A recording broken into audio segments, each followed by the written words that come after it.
Hey guys, I'm Paul Bridgewater. Welcome to SnapComms, where we bring you news in a snap. In today's news, the International Election Observer Mission has concluded that the Virgin Islands election process is vibrant and competitive and that the results reflected the will of the voters.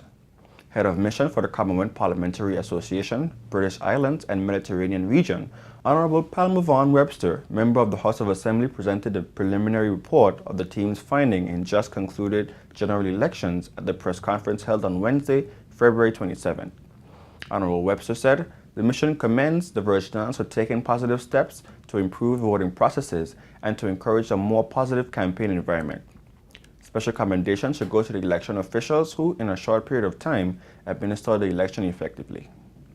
The mission noted that positive efforts were made to address some of the recommendations offered by the previous mission in 2015.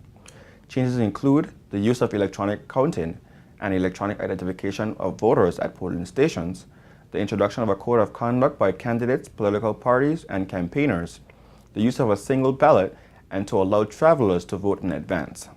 Election analyst Matthew Salick commended the supervisor and her team in proactively educating the public on the new processes, delivering an election at a very short notice and implementing legislative amendments to the election law that were enacted less than a month prior to the election. The election office, comprised of mainly new staff, should also be praised for its professionalism and capabilities in its voter registration drive, competently rolling out new voter technology and an attempt to issue voter identification cards, he said. The members of the Observer Mission assessed the electoral process in accordance with international standards of elections and domestic legislation. They also met with election officials, political parties and candidates, media, civil society representatives, voters, the governor, and the former premier.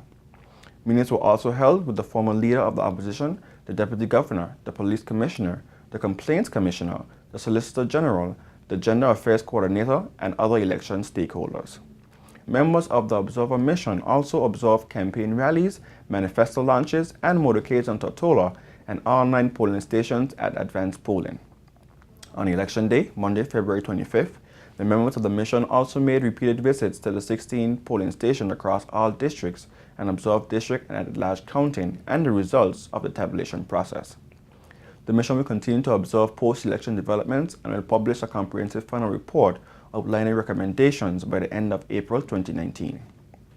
In other news, residents of the sister islands who are interested in attending the swearing-in ceremony for the first sitting of the first session of the 4th House of Assembly are asked to contact their district officers by Wednesday, March 6th to register their interest so that ground and sea transportation can be arranged. The district officers can be reached at the numbers displayed. Remember, you can log on to bvi.gov.bg and access the Media Center for full details on these stories. That's it for today, guys. I'm Paul Bridgewater signing off.